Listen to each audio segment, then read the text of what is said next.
Hello friends, welcome back to my YouTube channel unstoppable education. और आज की इस वीडियो में मैं आपको बताऊंगा कैसे आप मूवीज़ के सबटाइटल का यूज़ करके अपनी इंग्लिश को इम्प्रूव कर सकते हो।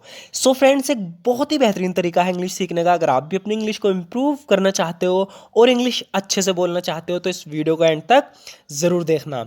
सो फ्रेंड्स, बिना किसी देरी के शुरू करते हैं आज की वीडियो और देखते हैं आज का अपना पहला सेंटेंस। सो फ्रेंड्स, यहाँ पर ही बोल रही है कि तुम किस लिए रो रहे हो। इसे इंग्लिश में बोलेंगे what are you crying for. What are you crying for यानी तुम किस लिए रो रहे हो। What are you crying for, रोने से कुछ नहीं होगा। Crying won't solve anything. Crying won't solve anything यानी रोने से कुछ नहीं होगा। Crying won't solve any thing, रोने से तुम्हारी परेशानियां हल नहीं होंगी। Crying won't solve your problems. Crying won't solve your problems, कह रही है कि रोने से तुम्हारी परेशानियां हल नहीं होंगी। Crying won't solve your problems, कैसे तुम्हें यहाँ आने में इतना समय लग गया। सो फ्रेंड्स, जब भी हम इस सेंस में बात करते हैं कि कैसे तुम्हें यहाँ आने में इतना समय लग गया, इस इंग्लिश में बोलेंगे how come it took you so long to get here. How come it took you so long to get here, कैसे तुम्हें यहाँ आने में इतना समय लग गया। How come it took you so long to get here, क्या मैंने तुमसे समय पर आने के लिए नहीं कहा था। Didn't I tell you to come on time. Didn't I tell you to come on time, तो यहाँ पर इससे गुस्से में कह रहा है कि क्या मैंने तुमसे समय पर आने के लिए नहीं कहा था। Didn't I tell you to come on time, यहाँ पर ये बोल रहा है कि लगभग मेरा सारा फ्री टाइम कार धोने में बीत जाता है। इस इंग्लिश में बोलेंगे almost all of my free time is spend on washing car. Almost all of my free time is spend on washing car, कह रहा है कि लगभग सारा मेरा फ्री टाइम जो है, खाली समय जो है वो कार धोने में ही निकल जाता है। Almost all of my free time is spend on washing car, उसे पकड़ना इतना आसान नहीं होगा जितना हमने सोचा था। तो यहाँ पर पुलिस वाले एक मीटिंग कर रहे हैं, कह रहे हैं कि किसी के बारे में बात कर रहे हैं, कह रहे हैं catching him isn't going to be as easy as we thought. Catching him isn't going to be as easy as we thought, कह रहे हैं कि उसे पकड़ना इतना आसान नहीं होगा जितना हमने सोचा था।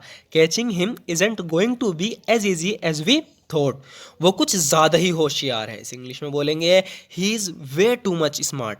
ही is way too much smart यानी वो कुछ ज़्यादा ही होशियार है, कुछ ज़्यादा ही स्मार्ट है। He is way too much smart, Yogi से गुस्सा आ गया है, कह रहा है कि वो खुद को बहुत चालाक समझता है यानी कि बहुत स्मार्ट समझता है। He considers himself very smart. He considers himself very smart यानी वो खुद को बहुत चालाक समझता है। He considers himself very smart, बस एक बार वो राक्षस पकड़ा जाए। Just once that monster gets caught. Just once that monster gets caught, कह रहा है कि बस एक बार वो राक्षस पकड़ा जाए। Just once that monster gets caught, मैं उसे ऐसा सबक सिखाऊंगा कि वो सब कुछ भूल जाएगा। आई will teach him such a lesson that he will forget everything. I will teach him such a lesson that he will forget everything, तो यहाँ पर उसने इन पुलिस वालों की बेइज्जती कर दी, इसलिए बोल रहा है कि just once that monster gets caught, बस एक बार वो राक्षस पकड़ा जाए। I will teach him such a lesson, मैं उसे ऐसा सबक सिखाऊंगा that he will forget everything, कि वो सब कुछ भूल जाएगा। तुम्हें क्या लगता है वो जो कर रहा है सही है। इसे इंग्लिश में बोलेंगे do you think it is right what he is doing now. Do you think it is right what he is doing now, तुम्हें क्या लगता है जो वो कर रहा है वो सही है। Do you think it is right what he is doing now, तुम्हें यहाँ इस समय अकेले नहीं होना चाहिए। सो फ्रेंड्स, आमतौर पर हम लड़कियों से कहते हैं कि तुम्हें इस समय अकेले रोड पर इस समय इतनी रात को नहीं होना चाहिए, तो इसे इंग्लिश में हम बोलेंगे you ought not to be here alone at this hour. You ought not to be here alone at this hour यानी तुम्हें यहाँ इस समय अकेले नहीं होना चाहिए। You ought not to be here alone at this hour, मैं ठीक हूँ मेरी चिंता मत करो। I am fine don't worry about me. I am fine don't worry about me, कह रही है कि मैं ठीक हूँ मेरी चिंता मत करो। I am fine don't worry about मी, तुम्हें लगता है जो तुम कर रहे हो वो सही है। You believe what you are doing is right. You believe what you are doing is right, कह रही है कि तुम्हें विश्वास है, तुम्हें लगता है जो तुम कर रहे हो वो सही है। You believe what you are doing is right, तो जवाब में कह रहा है कि मैं बस वो कर रहा हूँ जिसे किए जाने की ज़रूरत है। I am just doing what needs to be done. I am just doing what needs to be done यानी मैं बस वो कर रहा हूँ जिसे किए जाने की ज़रूरत है। I am just doing what needs to be done, चाहे तुम कुछ भी कर लो, तुम मुझे कभी नहीं पकड़ पाओगे। इसे इंग्लिश में बोलेंगे, no matter what you do you will never be able to catch me. No matter what you do you will never be able to catch me. तो इन्हें बता रहा है कि no matter what you do, चाहे तुम कुछ भी कर लो, you will never be able to catch me, तुम मुझे कभी नहीं पकड़ पाओगे। मैं एक के बाद एक उन सबको मार दूंगा। I will kill them all one after another. I will kill them all one after another, यानी मैं एक एक करके एक के बाद एक उन सबको मार दूंगा। I will kill them all one after another. अगर हम साथ मिलकर काम करें तो हम कुछ कर सकते हैं। इंग्लिश में बोलेंगे, if we work together we can get something done. If we work together we can get something done, कह रहा है कि अगर हम साथ में काम करें, साथ मिलकर काम करें तो हम कुछ कर सकते हैं। If we work together we can get something done. जैसे ही मैं बोलने वाली थी लाइट चली गई। इसे इंग्लिश में बोलेंगे, just as I was about to speak the lights went out. Just as I was about to speak the light wents out, कह रहे कि जैसे ही मैं बोलने वाली थी लाइट चली गई। Just as I was about to speak the lights went out. तुम कोई सभी फ़ोन इस्तेमाल कर सकते हो। सो फ्रेंड्स, यहाँ पे काफ़ी सारे फ़ोन रखे हैं, तो कोई पूछ रहा है कि इसमें से कौन सा चालू है, मतलब कौन सा यूज़फुल है, किसको मैं इस्तेमाल कर सकता हूँ। तो कह रही है कि यू में use either of the phones. तो जब भी आपको इस तरीके से बोलना हो तो आप कह सकते हो यू में यूज़, यानी कि तुम इस्तेमाल कर सकते हो ईदर ऑफ द फोन, यानी कोई सा भी। यू में use either of the phones. मैं अपने आप स्कूल जा सकता हूँ, इस तरह के सेंटेंस हम इंग्लिश में बोलते हैं। I can go to school on my own. I can go to school on my own, यानी मैं अपने आप स्कूल जा सकता हूँ। I can go to school on my own. आगे होगा फ्रेंड्स, यहाँ पर ही किसी के बारे में कह रही है कि हालांकि वो सिर्फ 16 साल का है लेकिन वो लगता 20 साल से ज़्यादा का। Even though he is only 16 he looks like he is over 20।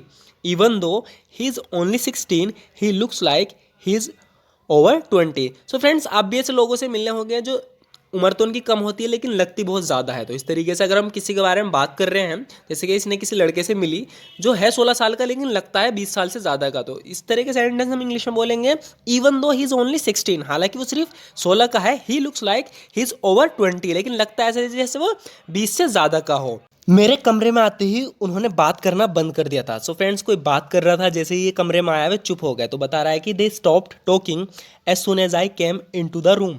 They stopped talking as soon as I came into the room, यानी मेरे कमरे में आते ही उन्होंने बात करना बंद कर दिया था। उनका इस केस से ज़रूर कुछ लेना देना होगा।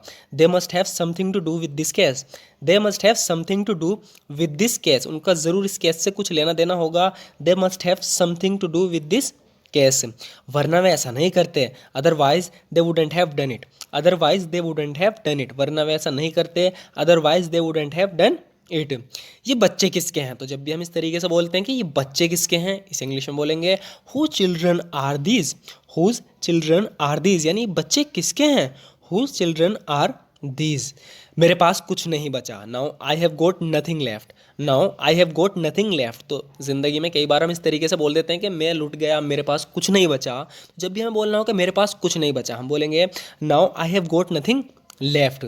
जब से वो गया है काफ़ी कुछ बदल गया। A lot has changed since he left. A lot has changed since he left, यानी जब से वो गया काफ़ी कुछ बदल गया है।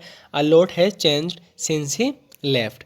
सो फ्रेंड्स, आज की वीडियो में इतना ही। ज़रूर बताना आपको आज की वीडियो कैसी लगी। अगर आपको वीडियो थोड़ी सी भी यूज़फुल लगी हो तो हमारी इस वीडियो को लाइक ज़रूर कर देना, क्योंकि जैसे कि आप जानते हो मैं हर वीडियो में बताता हूँ आपके एक लाइक से हमें मोटिवेशन मिलती है इसी तरह की वीडियोज़ बनाने की।